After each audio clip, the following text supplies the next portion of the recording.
સુરતના સૂર્યપુરની ઘટના કે જ્યાં ગન્નાળામાં સિમેન્ટ કોન્ક્રીટ મિક્સર કરવાનું મશીન ફસાઈ ગયું. મિક્સર ફસાયું હોવાના કારણે ટ્રાફિક જામના દ્રશ્યો પણ સર્જાયા હતા. મશીન ગન્નાળામાં ફસાયું હોવાથી 1 કિલોમીટર સુધી ટ્રાફિક જામ જોવા મળ્યો હતો.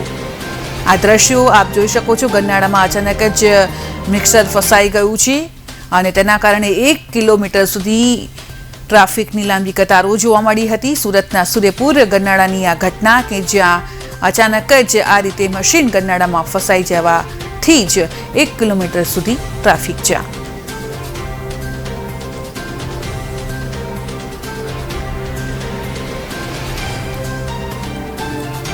તો આ દ્રશ્યો આપ જોઈ શકો છો. સુરતના આ દ્રશ્યો છો કે જ્યાં ટ્રાફિક સર્જાયું હતું. ખૂબ લાંબી કતારો જોવા મળી હતી વાહનોની, કારણ કે સૂર્યપુર વિસ્તારની આ ઘટના છે કે જ્યાં અચાનક જ કોન્ક્રીટનું જે કહી શકાય સિમેન્ટનું મશીન આવે છે તે મશીન ગન્નાળામાં ફસાઈ ગયું હતું અને ભારે જહેમત બાદ આખરે આ મશીનને બહાર કાઢવામાં આવ્યું છે, પરંતુ ત્યાં સુધી કહી શકાય કે ખૂબ જ લાંબો ટ્રાફિક જામ જોવા મળ્યો હતો.